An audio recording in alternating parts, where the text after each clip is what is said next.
ꯃꯌꯥꯝꯕꯨ ꯑꯍꯥꯟꯕꯃꯛꯇꯗ ꯍꯦꯂꯤ ꯃꯩꯁꯅꯥꯝꯅ ꯇꯔꯥꯝꯅ ꯑꯣꯛꯆꯕꯒ ꯂꯣꯏꯅꯅ ꯈꯨꯔꯨꯝꯖꯔꯤ꯫ ꯃꯌꯥꯝꯗ ꯇꯥꯍꯟꯖꯔꯤꯕ ꯋꯥꯔꯤ ꯑꯁꯤꯒꯤ ꯃꯃꯤꯡ ꯏꯅꯦꯝ ꯁꯥꯕꯤ ꯏꯆꯦ ꯋꯥꯔꯤ ꯑꯁꯤꯕꯨ ꯏꯕꯤꯔꯛꯄꯅ ꯁꯣꯅꯤꯀꯥ ꯃꯥꯏꯕꯝ꯫ ꯋꯥꯔꯤ ꯑꯁꯤ ꯃꯌꯥꯝ ꯄꯨꯟꯅ ꯇꯥꯃꯤꯟꯅꯔꯁꯤ꯫ ꯑꯌꯨꯛ ꯑꯗꯨꯗ ꯁꯅꯥꯅꯨ ꯃꯈꯣꯡ ꯃꯈꯨꯠ ꯑꯗꯨ ꯊꯤꯟꯗꯨꯅ ꯁꯥꯎꯅ ꯆꯦꯟꯈ꯭ꯔꯤꯕ ꯃꯅꯥꯎꯅꯨꯄꯤ ꯃꯦꯂꯩꯕꯨ ꯇꯥꯟꯅꯗꯨꯅ ꯂꯥꯎꯔꯤ꯫ ꯃꯁꯤ ꯑꯉꯥꯡꯁꯦ ꯌꯥꯝ ꯐꯔꯣꯏꯗꯧꯔꯤ꯫ ꯅꯪ ꯍꯟꯊꯍꯜꯂꯛꯈꯣꯀꯣ, ꯉꯁꯤꯗꯤ ꯅꯪ ꯅꯨꯡꯉꯥꯏꯅꯤꯕ ꯅꯪ꯫ ꯑꯁꯤ ꯍꯥꯏꯗꯨꯅ ꯂꯥꯎꯍꯧꯔꯤ꯫ ꯃꯦꯂꯩ ꯊꯋꯥ ꯁꯥꯗ ꯃꯅꯤꯡ ꯑꯗꯨ ꯊꯦꯛ ꯊꯦꯛꯇꯅ ꯆꯦꯟꯈ꯭ꯔꯦ꯫ ꯀꯨꯃꯨꯅ ꯍꯥꯏ ꯌꯥꯔꯦꯅꯦ ꯅꯪꯕꯣ, ꯅꯅꯥꯎ ꯅꯨꯄꯤꯗꯣ ꯅꯪꯅ ꯐꯨꯃꯟꯕꯒ ꯆꯩꯃꯟꯕꯒꯗꯅꯦ ꯅꯪ ꯎꯕ ꯌꯥꯗ꯭ꯔꯕꯅꯤ꯫ ꯏꯃꯥꯅ ꯅꯆꯥꯅꯨꯄꯤ ꯑꯇꯣꯝꯕꯤꯁꯦ ꯀꯪꯈꯠꯄꯗ ꯍꯌꯦꯡ ꯃꯌꯨꯝ ꯄꯥꯜꯂꯕꯁꯨꯅꯦ ꯊꯨꯝ ꯂꯣꯏꯗꯅ ꯍꯜꯂꯛꯑꯗꯧꯅꯤ꯫ ꯍꯥꯏ ꯌꯥꯔꯦ ꯌꯥꯔꯦ ꯇꯥꯅꯤꯡꯗ꯭ꯔꯤ, ꯅꯊꯧꯗꯣ ꯇꯧꯔꯨꯔꯣ꯫ ꯁꯅꯥꯅꯨꯅ ꯁꯧ ꯁꯧ ꯇꯧꯗꯨꯅ ꯏꯃꯨꯡꯂꯣꯝꯗ ꯆꯪꯈ꯭ꯔꯦ꯫ ꯊꯥꯡꯉꯩ ꯁꯦꯡꯅ ꯏꯃꯨꯡꯒꯤ ꯑꯌꯥꯝꯕ ꯊꯕꯛꯇꯤ ꯃꯅꯥꯎ ꯃꯦꯂꯩꯅ ꯇꯧꯖꯕꯅꯤ, ꯑꯗꯨꯕꯨ ꯊꯕꯛ ꯇꯧꯕꯗ ꯃꯆꯨ ꯇꯥꯗꯦ ꯍꯥꯏꯗꯨꯅ ꯍꯦꯛꯇ ꯉꯥꯡꯕꯤ ꯆꯩꯕꯤꯕꯅꯤ꯫ ꯁꯅꯥꯅꯨ ꯃꯍꯥꯛꯇꯤ ꯐꯤ ꯂꯣꯟꯗꯨꯅ ꯏꯃꯨꯡ ꯑꯁꯤ ꯃꯍꯥꯛꯅ ꯇꯪꯈꯥꯏ ꯑꯃ ꯄꯨꯔꯤꯕꯅꯤ꯫ ꯃꯔꯝ ꯑꯁꯤꯅ ꯃꯍꯥꯛꯅ ꯑꯃꯨꯛ ꯃꯅꯥꯎꯕꯨ ꯊꯕꯛ ꯁꯨꯕꯗ ꯅꯤꯌꯣꯝ ꯆꯨꯝꯗꯦ, ꯁꯤꯟ ꯄꯥꯟꯗꯨꯅ ꯄꯩꯁꯥ ꯇꯥꯟꯗꯦ ꯍꯥꯏꯗꯨꯅ ꯁꯥꯎꯔꯤꯕꯅꯤ꯫ ꯃꯆꯤꯜ ꯃꯅꯥꯎ ꯑꯅꯤꯈꯛ ꯄꯣꯛꯆꯕꯅ ꯌꯨꯝꯊꯪꯅꯕ ꯑꯃꯗꯤ ꯈꯨꯜ ꯂꯩꯀꯥꯏꯒꯤ ꯃꯤꯅꯁꯨ ꯃꯈꯣꯏꯇꯕꯨ ꯌꯦꯡꯁꯤꯟꯕꯅꯤ꯫ ꯍꯦꯟꯅ ꯀꯜꯂꯛꯂꯤꯕꯗꯤ ꯁꯅꯥꯅꯨ ꯃꯍꯥꯛꯅ ꯏꯃꯨꯡ ꯑꯁꯤꯕꯨ ꯅꯣꯡꯃ ꯅꯣꯡꯃꯒꯤ ꯃꯔꯥ ꯇꯞꯅ ꯄꯥꯟꯕ ꯑꯋꯥꯠꯄ ꯂꯩꯇꯕ ꯀꯌꯥ ꯑꯁꯤꯗꯒꯤ ꯈꯨꯜ ꯂꯩꯀꯥꯏ ꯑꯁꯤꯒꯤ ꯈꯨꯟꯖꯥꯁꯤꯡꯅ ꯐꯥꯎꯕ ꯃꯃꯧ ꯑꯣꯏꯖꯔꯒꯦ, ꯃꯈꯣꯏꯒꯤ ꯈꯪꯅꯕ ꯃꯤꯁꯤꯡꯗ ꯊꯥꯖꯈ꯭ꯔꯁꯤ ꯍꯥꯏꯗꯨꯅ ꯇꯠꯇꯅ ꯂꯥꯛꯂꯝꯃꯤ꯫ ꯑꯗꯨꯕꯨ ꯁꯅꯥꯅꯨ ꯃꯍꯥꯛꯅ ꯃꯥꯒꯤ ꯆꯍꯤ ꯁꯥꯡꯅ ꯅꯨꯡꯁꯤꯅꯖꯔꯛꯄ ꯊꯋꯥꯟꯒꯤ ꯈꯟꯗꯨꯅ ꯃꯍꯥꯛ ꯌꯥꯗꯅ ꯂꯩꯔꯤ꯫ ꯃꯄꯥ ꯀꯥꯟꯗꯦꯕꯨ ꯑꯗꯨ ꯏꯪꯈꯣꯜ ꯑꯗꯨꯗ ꯀꯟꯅ ꯍꯨꯃꯥꯡ ꯇꯥꯕ ꯃꯈꯩ ꯇꯧꯔꯤ꯫ ꯍꯪꯒꯥꯝ ꯃꯔꯨꯁꯤꯡ ꯑꯗꯨꯕꯨ ꯀꯥꯡꯒꯨꯟ ꯑꯗꯨꯗ ꯇꯧꯊꯣꯛꯇꯨꯅ ꯍꯥꯞꯂꯤ꯫ ꯋꯥꯔꯛꯇꯨꯅ ꯃꯆꯥꯅꯨꯄꯤ ꯑꯇꯣꯝꯕꯤ ꯃꯦꯂꯩꯕꯨ ꯀꯧꯔꯛꯏ꯫ ꯏꯄꯥꯒꯤ ꯃꯦꯂꯩ, ꯅꯪꯕꯨ ꯇꯥꯕ꯭ꯔꯅꯦꯍꯦ? ꯃꯦꯂꯩ ꯇꯟꯅ ꯇꯟꯅ ꯊꯣꯛꯂꯛꯇꯨꯅ ꯀꯩ ꯍꯥꯏꯒꯦ ꯄꯥꯕ? ꯍꯥꯏ ꯁꯤꯗ ꯂꯥꯎ, ꯍꯪꯒꯥꯝ ꯃꯔꯨꯁꯤꯡ ꯑꯁꯤ ꯀꯥꯡꯒꯨꯟꯁꯤꯡꯁꯤꯗ ꯑꯝꯇ ꯍꯥꯞꯄꯨ ꯂꯥꯎ, ꯏꯄꯥꯒ ꯑꯝꯇ ꯂꯣꯏꯁꯤꯟꯃꯤꯟꯅꯁꯤ꯫ ꯑꯁ ꯑꯩꯈꯣꯏ ꯄꯥꯕꯁꯤꯃ ꯃꯃꯥꯡꯗ ꯏꯆꯥꯎ ꯆꯥꯎꯅ ꯐꯝꯗꯨꯅ ꯂꯩꯔꯤꯕ ꯏꯆꯦꯗ ꯍꯥꯏꯒꯦꯗꯤ ꯍꯥꯏꯗꯗꯅ ꯑꯩꯉꯣꯟꯗ ꯑꯃꯨꯛ ꯍꯥꯏꯖꯤꯜꯂꯛꯏ꯫ ꯁꯅꯥꯅꯨ ꯋꯥꯗꯣ ꯇꯥꯕꯗ ꯀꯔꯤ? ꯑꯩꯅ ꯇꯧꯔꯤꯁꯤ ꯅꯪ ꯎꯗ꯭ꯔꯣ? ꯉꯁꯥꯏꯗꯒꯤ ꯑꯌꯨꯛꯇ ꯆꯥꯛ ꯈꯔ ꯊꯣꯡꯉꯝꯃꯒ ꯐꯃꯨꯡꯗ ꯄꯣꯊꯥꯈꯤꯕꯗꯒꯤ ꯍꯧꯖꯤꯛ ꯅꯨꯡꯊꯤꯜ ꯐꯥꯎꯕ ꯇꯨꯝꯗꯅ ꯂꯩꯅꯦ꯫ ꯑꯗꯨꯕꯨ ꯀꯩꯗꯧꯔꯒꯦ ꯏꯆꯦ? ꯂꯩꯀꯥꯏ ꯀꯣꯏꯔꯦꯗꯅ ꯀꯣꯏ ꯍꯥꯏꯅ ꯑꯗꯨꯝ ꯆꯩꯅꯤ, ꯀꯣꯏꯗ꯭ꯔꯦꯗꯅ ꯌꯨꯝꯗ ꯇꯨꯝꯃꯒ ꯂꯩꯔꯦꯗꯅ ꯇꯨꯝꯃꯦꯅ ꯍꯦꯛꯇ ꯍꯥꯏ꯫ ꯏꯆꯦ ꯅꯪꯁꯦ ꯄꯨꯔꯥ ꯑꯩꯒꯤ ꯏꯅꯦꯝꯅꯤ, ꯈꯣꯡꯊꯥꯡ ꯈꯨꯗꯤꯡ ꯌꯦꯡꯁꯤꯜꯂꯤ꯫ ꯍꯣ ꯁꯟꯊꯤ ꯍꯥꯜꯂꯤꯕ ꯅꯀꯣꯛꯇꯣ ꯁꯦꯡꯇꯣꯛꯀꯦ ꯇꯧꯕ, ꯅꯁꯥꯗꯨꯗ ꯅꯔꯅꯥꯏ ꯇꯥꯟꯁꯤꯟꯅꯤꯡꯗꯕ ꯑꯃ ꯌꯥꯎꯔꯤꯌꯦ ꯅꯪ꯫ ꯍꯣ ꯏꯆꯦ ꯑꯔꯤꯕꯤ, ꯅꯪꯅ ꯂꯤꯔꯛꯄꯒꯤ ꯒ꯭ꯌꯥꯟ ꯇꯥꯔꯛꯄ ꯑꯗꯨꯃꯥꯏꯅ ꯑꯩꯁꯨ ꯇꯥꯔꯣ ꯍꯥꯏꯔꯣ? ꯍꯣ ꯑꯩꯈꯣꯏ ꯌꯥꯝ ꯋꯥꯠꯂꯤ, ꯂꯩꯁꯥ ꯃꯊꯣꯠ ꯀꯥꯔꯛꯄꯗ ꯉꯥꯏꯔꯤ꯫ ꯍꯥꯏꯔꯛꯂꯤꯕ ꯋꯥꯍꯩꯗꯨꯗ ꯁꯅꯥꯅꯨ ꯁꯥꯎꯅ ꯐꯦꯅꯥꯠ ꯑꯗꯨ ꯈꯨꯡꯀꯠꯇꯨꯅ ꯈꯪꯊꯥ ꯊꯥꯔꯛꯏ꯫ ꯃꯦꯂꯩ ꯁꯥꯎꯅ ꯃꯆꯦꯗ ꯑꯃꯨꯛ ꯂꯪꯁꯤꯜꯂꯤ꯫ ꯁꯅꯥꯅꯨꯅ ꯀꯌꯥꯗ ꯃꯆꯣꯛ ꯃꯄꯥꯛ ꯅꯥꯏꯗ꯭ꯔꯤꯕ ꯑꯉꯥꯡꯅꯣ ꯌꯦꯡꯉꯨꯅꯦꯁꯦ, ꯅꯪ ꯅꯣꯡꯃꯗꯤ ꯁꯣꯏꯗ꯭ꯔꯕꯅꯤꯀꯣ ꯅꯪ꯫ ꯍꯥꯏ ꯑꯗꯨꯋꯥꯏꯗ ꯅꯆꯤꯟ ꯅꯅꯥꯎ ꯑꯣꯟꯁꯤꯟꯅꯔꯒ ꯆꯤꯛꯅꯗꯨꯅ ꯂꯩꯔꯅꯨ꯫ ꯍꯥꯏ ꯏꯄꯥꯒꯤ ꯑꯇꯣꯝꯕꯤ ꯂꯥꯎ, ꯅꯪ ꯉꯥꯏꯕꯗꯅꯦ ꯀꯥꯡꯒꯨꯟ ꯐꯅ ꯌꯥꯝꯅ ꯏꯄꯥꯅ ꯇꯧꯔꯛꯂꯤꯕꯁꯤ꯫ ꯃꯦꯂꯩ ꯃꯥꯁꯨ ꯃꯆꯦꯗ ꯁꯨꯒꯠꯂꯝꯗꯨꯅ ꯃꯥꯡꯒꯣꯜ ꯑꯗꯨꯗꯒꯤ ꯆꯦꯟꯊꯗꯨꯅ ꯏꯪꯈꯣꯜ ꯇꯝꯅ ꯆꯠꯈ꯭ꯔꯦ꯫ ꯁꯅꯥꯅꯨꯅ ꯅꯪ ꯈꯪꯂꯤꯕ ꯅꯪ, ꯆꯪꯗ ꯆꯪꯉꯛꯈꯣꯕ ꯅꯪ꯫ ꯏꯪꯈꯣꯜ ꯃꯇꯣꯟꯗ ꯂꯩꯔꯤꯕ ꯃꯦꯂꯩꯅ ꯃꯆꯦꯗ ꯑꯣꯟꯁꯤꯟꯗꯨꯅ ꯄꯩꯁꯤꯜꯂꯛꯏ꯫ ꯃꯇꯧꯗꯨꯗ ꯁꯅꯥꯅꯨ ꯃꯍꯥꯛꯇꯤ ꯄ꯭ꯔꯣꯛ ꯄ꯭ꯔꯣꯛ ꯆꯥꯛꯂꯤ꯫ ꯑꯁꯨꯝꯅ ꯅꯨꯃꯤꯗꯥꯡꯁꯨ ꯇꯥꯔꯗꯨꯅ ꯃꯦꯂꯩ ꯆꯥꯛꯈꯨꯝ ꯑꯗꯨꯗ ꯆꯥꯛ ꯀꯟꯅ ꯊꯣꯡꯂꯤ꯫ ꯉꯥꯏꯍꯥꯛꯀꯤ ꯃꯇꯨꯡꯗ ꯆꯥꯛ ꯑꯗꯨꯁꯨ ꯂꯣꯏꯔꯗꯨꯅ ꯏꯃꯨꯡꯒꯤ ꯃꯤꯁꯤꯡꯕꯨ ꯀꯧꯔꯛꯏ꯫ ꯃꯦꯂꯩꯅ ꯏꯃꯥ, ꯏꯃꯥ ꯆꯥꯛ ꯂꯣꯏꯔꯦ, ꯆꯥꯛ ꯆꯥꯔꯁꯦ꯫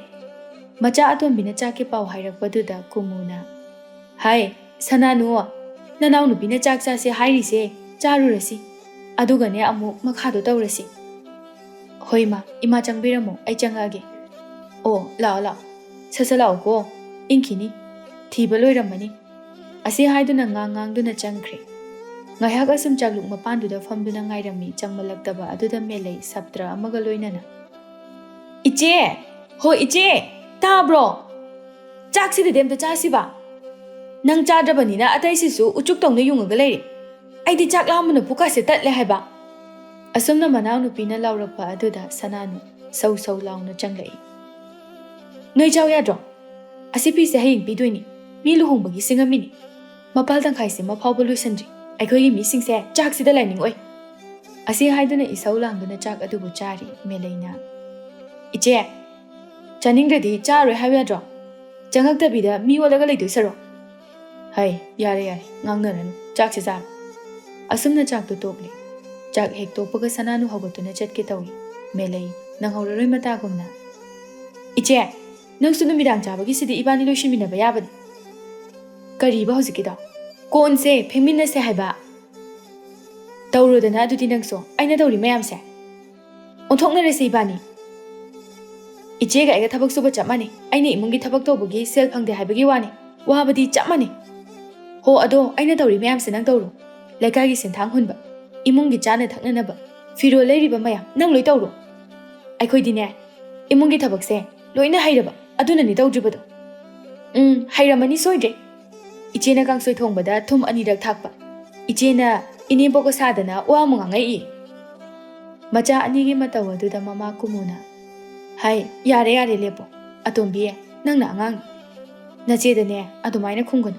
Mina taraga nabung leitabagi nupi masen. Pirik thokai ngangnari hairakini. Lepo ko, yare hairingi sida to. Sananu masu fet launa chatkirami melai machinduda murum sonduna. Sau launa thabak tawi. Aisune, pilon batamgiba. Aduga sel tangiba. Moi nungainiba. Ai lebagi moi maning makhatamna sel talinis khangdeba. Imungi thabak puna thabak oina thada. Ai yam sauningida. Kandebo. Tapna chakhoma duda changlaktuna. Icha tombi, yare. Murum sonbuda lebo. Ipa khang. Ichana tawbo singdo. Nache se, marup mayam yaushinbagi makok ase yadrabani. Nacheni, manarunuko. Baba, aina haidi kitangsu. Aina tawri singse, singthana biyoba. Adudi nate. Aise, sumlemna leidawna. Imaga ichegana tawri se, ai khara nungaide. Hoise, ipa khangi. Nangna tawri bado, loishinjar. Adugane, pothana ba tawro ko. Mapana sumna tapna themlakpa aduda melai masu khara makhaidi mabukning adu phathaduna. Au baba, loishiladawni. Asumna athengba ahingi matam aduda sananu mahakti. Mamid adu kakla ama phabu ushinda. Tawriba thabak adu. Loishinaba haiduna. Wana tumningba adu khangduna. Thabak sing adubu tawri. Waribani mahaksu karigidi waroi leisabi mahakna masung mamanabigumna. Harang nungaiba matamgi irang yauda. Imung asigi. Saruk tangkhai ama mahakna puribani. Adubu sananu mahakna angang oibana. Machena mangonda. Chaiba. Mana tawba thabakta tabide haiduna sauzaribani. Ayuk adudani. Kumu adu machanupi atombi melaiga kanna ngangnari. Ima, nangna ichedana henna luna tawi. Aibuna atombi machadawna. Ichegi misang yam changi imana. Macha ani khak pokpada adumaina michang mikhai na izano. Hai, imagi atombi nang se pharabasu phatrabasu chahi kun surabani. Kitang di gyan daru ne ibe manangbo. Nache asina ahing tumda kai hotna jaribase. Imana ne, nachegi pukning thawgatpiba khaktani. Adudi ima, aina imungi sel khaktang pushilakte haibani. Adubu imung asigi chak thongbadagi hauna thabak khudingmak tawrisidi mana tharoi siro ima. Hai, imungi thabak asidi nupi oina poklorabadi. Tangai phadana tawdaba yadraba thabak. As, imagi dudi yaroidabanida. Aibuna sum thabak tawholaga imungi thabak nina mana thabidaba. Ichena imung asigi sel khara mateng tawena. Ichegi thabakna thabak oina tharadi sune iche dawna sel talagi. Sananu thonglaktuna. Talu kaino nangna tanjadabani. Imungi damakta khara khak asida nangna dum lawtanai du kaigino. Iche, ai lawtana gide. Iche na matam punamakta aibuta aranba tahanba. Leminariba aikhoise. Koyeng sinba tahanbigano. Phari, punamakto aina tawri. Adusu noina mana thabide. Iche na tawrido. Hayeng aina yum palaga inemna krak yengsilaga. Asoy thiduna ngangbudo. Aduni iche na tawrido. Hoi, ai sel tande haijarasu. Iche khoina warakanda. Athong mathel singado. Iche khoina jarido. Soningde khaliba nana oina thongibani. Macha athombi wadu tabada mama khumu. Tabangamda khupakna thajali. Melai mapi ira jena mama de yingje. Kandebona. Hai. Nupi ngakta leibagi unaya dabudo tawrabro. Aina yum asida leijaningdreda. Phare, moi mapasu leiningjabadine kadaidano. Nachil nanaw handa yengtabasing asigi maraktane legega leiruro. Hai, kumu. Wa angangbada kara henna. Nangne thainagi aigi lichai maruse mathau torpani. Kumu mapurwebana hairakpa aduda haifetti khautak chajai. Kandebona Icha atombina harise chumdro. Sel thoktoba thabak tawragasu imungi thabak asisu adum wabanine. Mama ama oina nangna nacha ani se chap manana yenguko. Sananuna Baba aikhoi melaina thabak khudingmak tawrasu machu tana tawde. Ngai haki nangna naba tawi. Maduna hayengwa apikpa asoibadagi achawba asoiba ma oirakani. Masinani aina mabu chairiba ngangliba. Karigi nusiroidorige inauni baba. Hoine ai khangini. Adubu phajana haigadaba. Noi nama nachagi asoiba haibu. Mina sauringai hena sauhanba. Kak thilaga ngangbase yamna hai. Adun noige asoiba se. Asi haiduna kandebo konthongnumda adum thokre. Sananuna Ima Babase matam amada mahak soidana melegidamakta warakini. Ngasi aina mache ama oina ngangli saklibase. Mana migi mayumda lekhrabasu yumbalon khangna chalhaningbagini ima.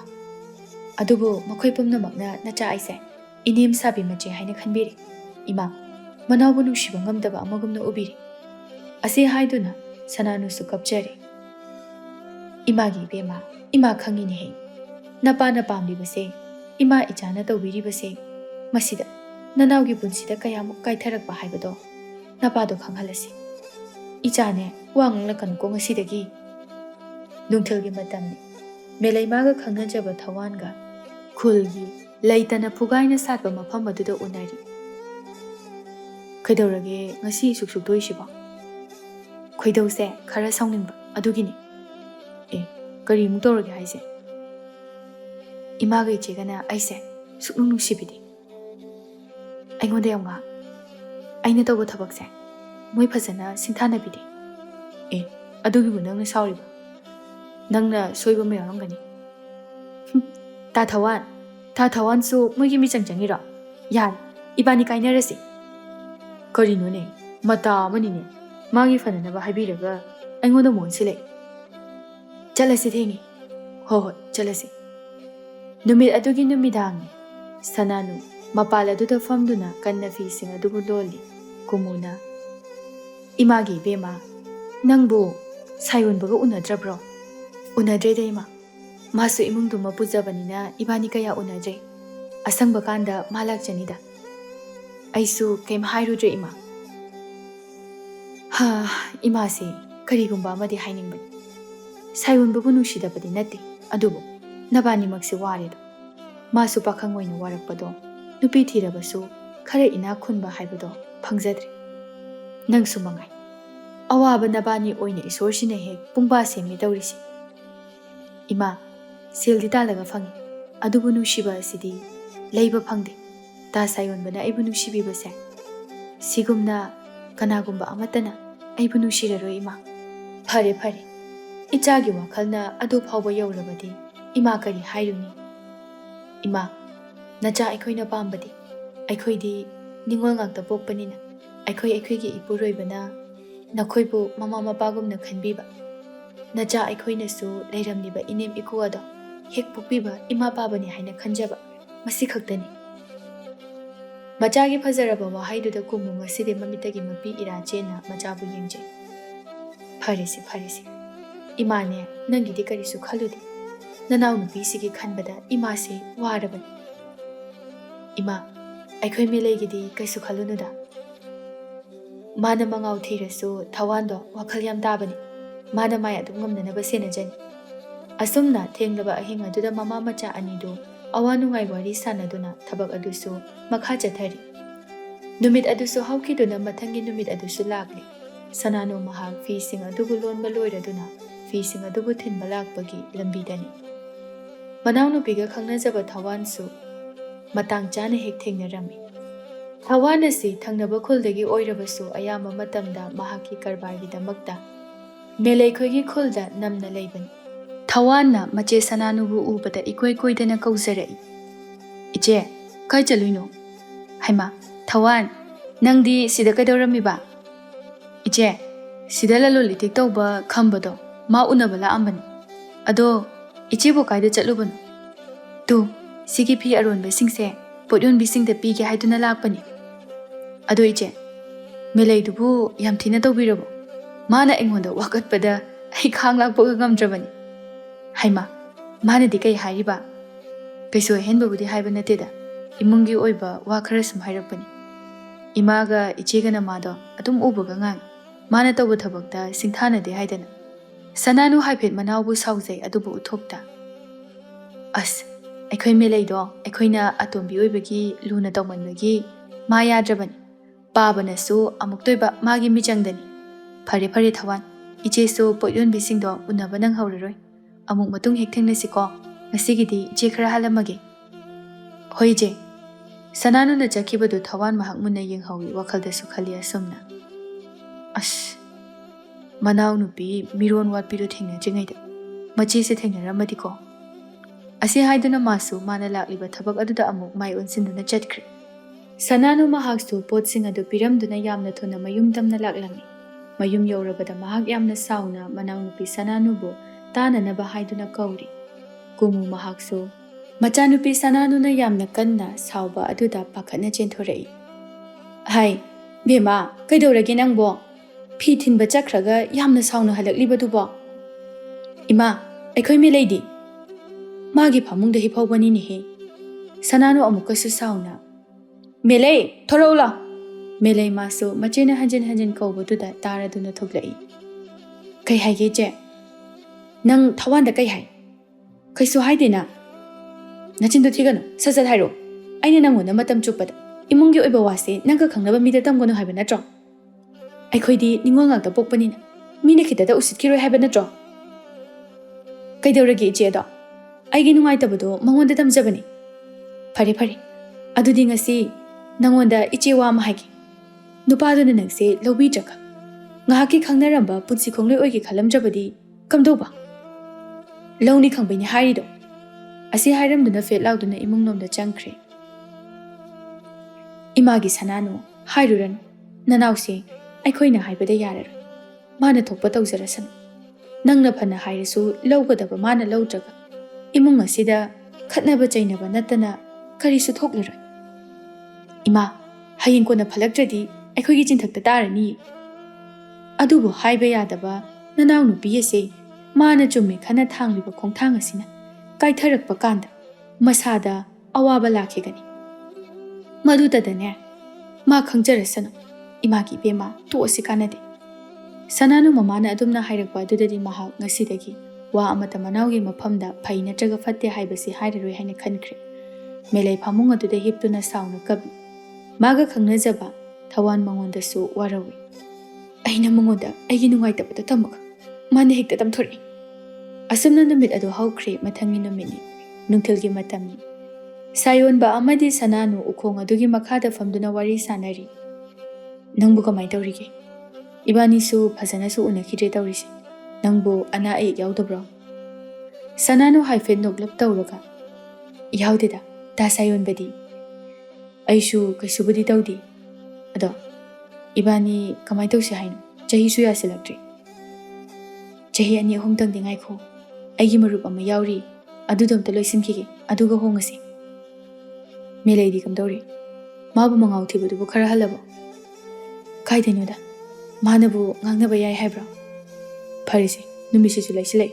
Hananaba tawrasi. Chalase. Asi haina duna anidu magi mafam tamna hanakre. Sananu mayumadu yaurabada yumgi konthong ado hangtuktuna changlai. Kumu macha ahal sananu bu ubada. Hai, bema. Nanaw nupido nangna sumlakpadaga urambro. Udi ima kaichani hairamge. Khangdin he ima so. Ngasai nangna hek chakhibaga maso dum ikan kanadana thokrabani. Ima sune thabak ama tawringaida khanghaudre ne tawrise. Ima thayai mahoida chalamniye. Adubu chatlabadi phai. Numisisu sumam silakbasida. Ima se pakhalini he. Ima ngahagin kise. Hoi phare phare. Sananu masu wa sikak hairamduna magi kada changkre. Numita aduna phana thenglaba phawbuda melay mana halaktrabaduda mapa kandebo adu.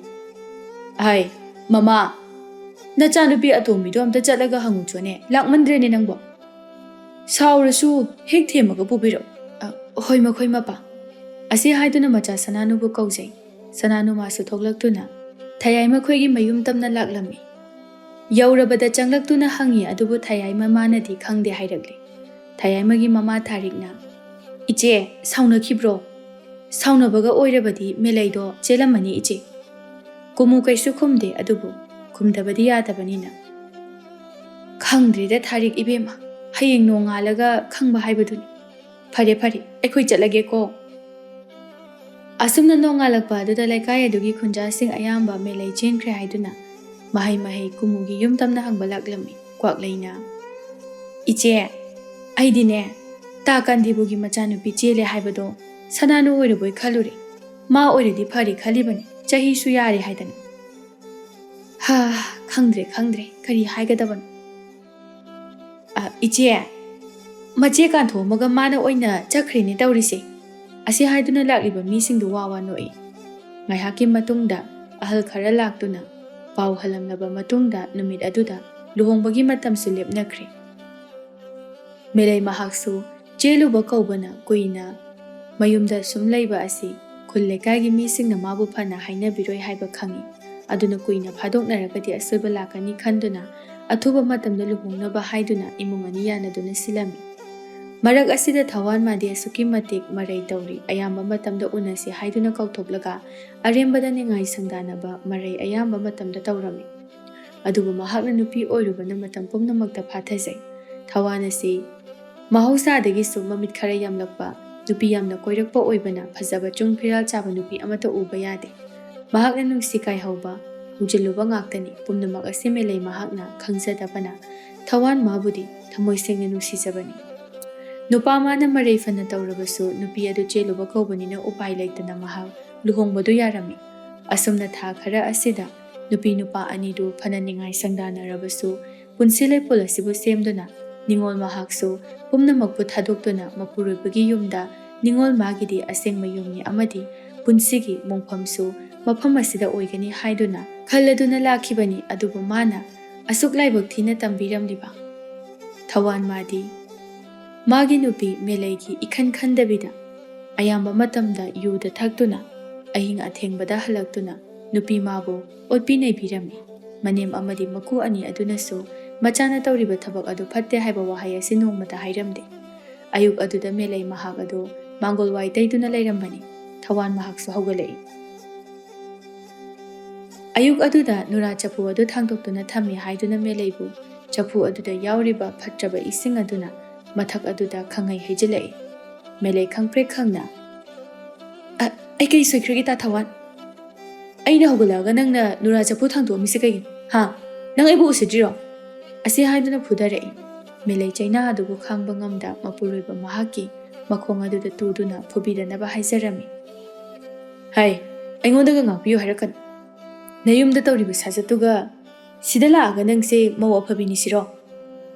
Thawan nangi wahaidu hinmali. Iyum aduda itontonbi oirakpagi babaga imaga ichega da nauthi sajarakpani. Adubu ai hojikti yum pali. Aina tawrakpasing ado isana isabu semdokjarabani. Matam aduda aina nafamda oina natamkhiba wa aduna liching oiduna aibu asuk yamna usitabadi tawbigan. Thawan mi usitana nokdaga hai haibige ta zaune. Aina pamkhibadi nang natene nachedunine. Nang thengnadringaida ma thengnajaramlabadi khandun hojiksu ai chakna khangdi.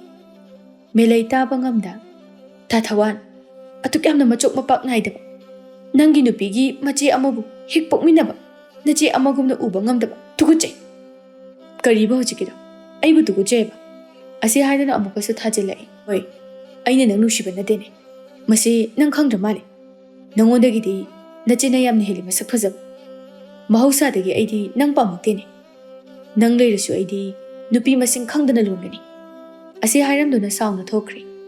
Ngasai makai wari tariba angaudu mangola aduda thoklaktuna ngangba haurai. Icha ase kadaidagi nunupi ama hek laurudana wari. Aidi moi mapada yamna haijabani luhongbase tha kharadi yaithoaga tokhinaba haibado adubu yaba kauba leite. Machana tawriba aduda ikhang he khangdana mamong nupida taba ngamdaba khon ngaktani. Mahakna ngangbiriba minungsi laimandraba makhoigi thamoida migi macha ningol amabu kaisu leitana khanbiri.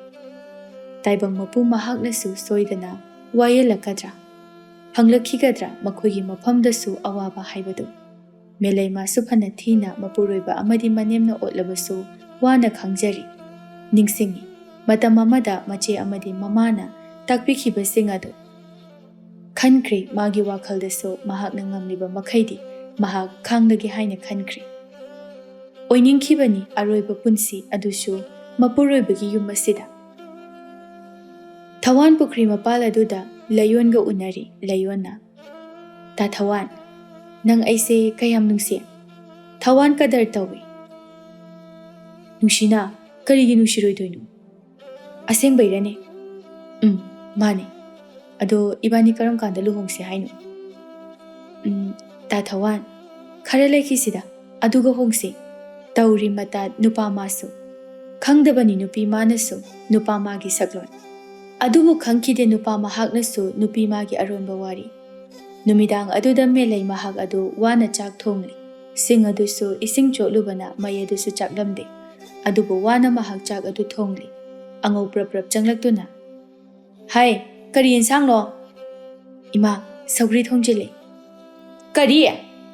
Kanana chana naba thongi ba? Ha? Ima, insang leitri. Aikhoibu nangna kangaw gisiro. Nang chau to. Asi hairamduna manakta lairamba saugri adu makhong khongpaktuna suru nairamduna thokri. Melai upai leita chaksang aduda pena kapchari.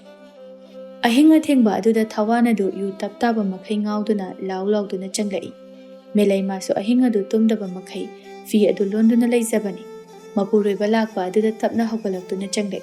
Thawan masu tushinge tawbaduda melai na ngaki khana pairubani adubu Thawan mana khangin inbada yumchek aduda maraibak adu yaisinduna I thokri. Thawan madi kariso hairamda hanna fawa yanglamdana changkri. Melai ngasidi mathamoy adu pena kapchari. Khangba waraba mafam asida mahak lainingba phaudri. Magi laibakta asumna tamlambani khanna mahak yum asidagi khong thangdokhrage khanba asinatana mahak upai leiramde. Kariso hairamda matam amada anauba asa amaga loinana lakhiba mapuroibagi yum adu amuktang hanna yenglamduna makhong adu thangduna thokri. Asum chatpana nong adu ngali tawrakli. Ningolgi punsi asidi mapuroibagi yumda changsafam leitraba kanda mapam lamdamgi maikai adu tabu yengjabani. Asum lakpana mayumgi konthong adu su yauri. Ngaihakti ma changbangam da kapchai. Adubu ayuk anna hawatuna thoglakpa mapa kandebo mahakna uraduna pakhatna machagi manaktamna jinsilai. Kandebo na Icha tombi kaidore ipada hayo. Melai kappa hinman kibana makhol adu su thoktri. Machagi mawong aduda mapana machabu thembiduna tapna imunglomda pusilai. Kumu machagi saktam kairaba amadi machi tariba dakpam sing adu ubada thamoy kairi. Imungda onsinduna macha ahan butana naba kauzai. Bema, sananu amukta thora uni nangbo. Sananu mamana nahangkhaiga manadaba mawongda kaurakpa aduda pakhatna chenthorei. Ima, kaidorage? Asi haiduna onthorei adubu leiramliba manawgi phibam aduda pakhatna sananuna. Ichegi melai nang kaidore? Icheda hayuse. Thawan ga khatnabro. Melai yamna wana thokiba thawdoksing adubu chithadana tamjari. Iche, imaga na khoyani na haibadu ilamlabadi. Ngasi aigi punsisina asumna oiramloi ko iche. Aina mabu thajaba hinman khibana matam aduda pumnamak ase arotpa thamkhidabani. Adubu mana khoibu ningol ngaktani haiduna asi hawna usittabani. Aduga mana ichebuso hidinglana yengi. Asi haiduna kapcharai sananuna. Yarisi, mana pangtaw tawba yaba nate. Hayengdo pau chelaga makhoi punna lao haina kaurisi. Aduga wari ama saduknaraga loirisi. Machena adumna themjenbiba adudagi melai masu khara tapthajare asum tawna ahal maselado pau hainaduna Thawan angaw amadi mapa thangza adu melagi yumtamna laklami. Yaurabada mangkol aduda famduna thokliba thawdok asigi maramda yasinanaba phanakana wari sanaragasu Thawan magi mafamda sikhangkhangna leikhibana mahak melega hanjinaduna amuk hanna leiminam haiba yakidri.